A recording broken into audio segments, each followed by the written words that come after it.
J'ai une confession à faire. Je suis Apple fanboy depuis plus d'une quinzaine d'années. Je viens de regarder une conférence Microsoft. Et j'ai vachement aimé. Qu'est-ce qui m'arrive? Salut à tous, moi c'est JD, je suis consultant numérique depuis bien longtemps. Et comme je te disais, je viens de regarder la dernière conférence de chez Microsoft qui présentait toute sa gamme Surface et puis sa stratégie pour l'année à venir. Et je dois avouer que j'étais assez bluffé.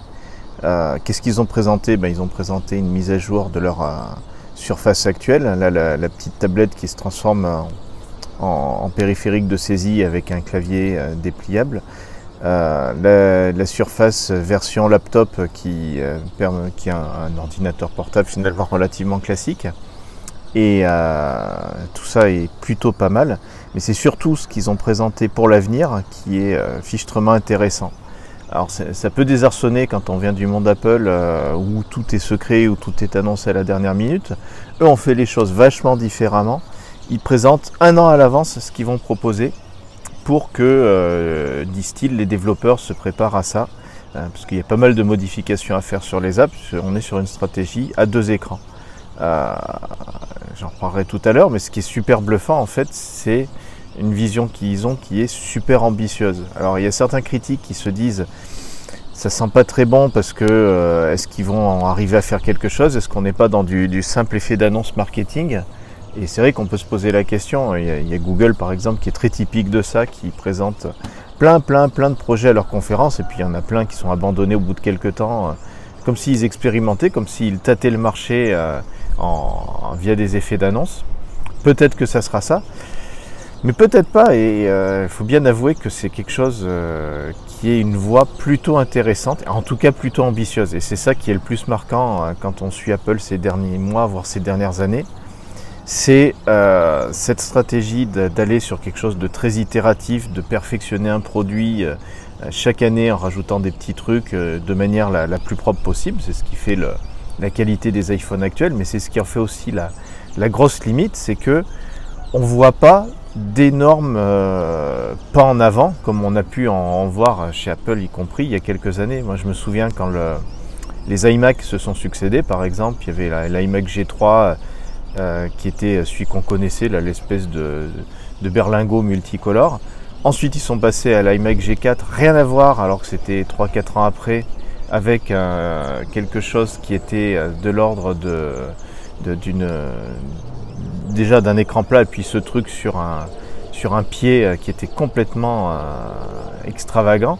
Et 3 ans après, ils ont encore complètement changé avec l'iMac G5, qui était quelque chose qui ressemblait à l'iMac qu'on connaît aujourd'hui. Et là, ça fiche beaucoup les annonces qu'on a à disposition, ou même les rumeurs, sont pas des plus excitantes.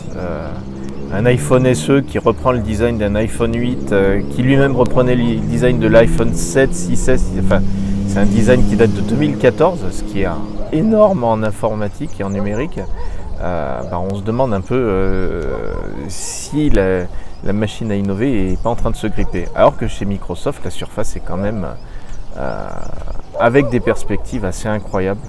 La Surface Neo qu'ils ont présentée, qui est une sorte de tablette qui se replie avec un form factor de livre, et quelque chose que je trouve super impressionnant et en plus super pertinent. Si on est sur de l'analogie à se dire que les outils numériques, les devices doivent aujourd'hui de plus en plus se conformer à quelque chose qui est de la vie du réel, quelque chose où l'utilisateur se sent bien à l'aise par rapport à ça, le Surface Neo répond parfaitement à ça, parce que on ouvre un livre, on l'ouvre, on a l'équivalent de 2 pages, et puis après, quel que soit le format qu'on l'utilise, qu'on le plie dans l'autre sens, qu'on le mette à l'horizontale, il y a toujours quelque chose qui s'adapte, qui était un petit peu la magie de l'iPad original. Et là où l'iPad est en train de perdre pied aujourd'hui avec des trucs, les gestuels de l'iPad Pro et d'iPadOS, certes, elles répondent à pas mal de besoins qui étaient évoqués depuis très longtemps, mais bon sang, qu'est-ce que c'est pas intuitif? Il y a toute une démarche d'apprentissage. D'ailleurs, Apple publie plein de vidéos pour apprendre à utiliser ces périphériques, ce qui était un truc complètement inimaginable il y a quelques années. L'iPhone, ce qui a fait le truc complètement magique, c'est qu'on filait un iPhone à un gamin de 3 ans, et hop, il savait l'utiliser, on lui expliquait rien, puis au bout de 5 minutes, même moins, il arrivait à faire des trucs. Et là, on est très très loin de ça.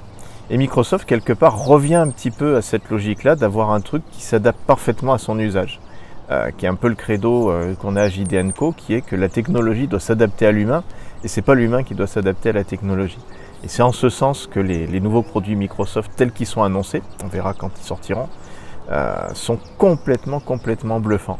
En gros, dès qu'on fait un mouvement, dès qu'on manipule l'objet, il réagit d'une manière logique par rapport à ce qu'on s'imagine qu'ils vont faire.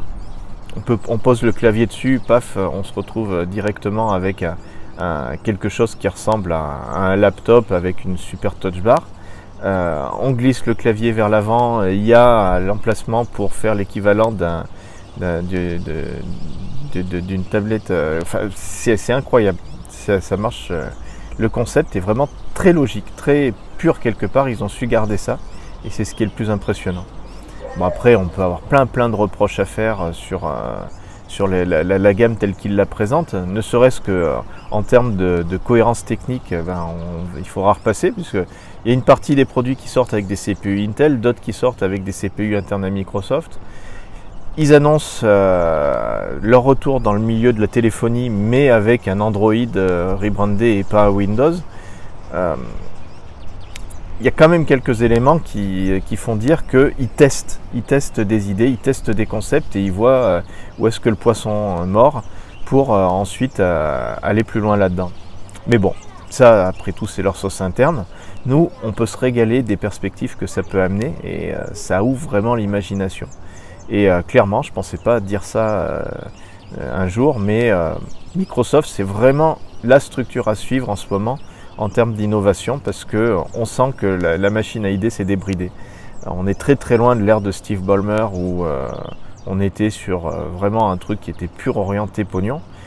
Et bizarrement, maintenant qu'ils sont sur quelque chose qui est beaucoup plus ouvert, beaucoup plus axé vers de nouvelles idées, jamais leur chiffre d'affaires n'a monté autant.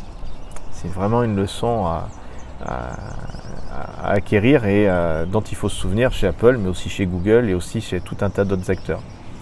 On en parlera très bientôt parce que c'est un sujet qui est très intéressant sur l'avenir de la tech. Allez, ciao!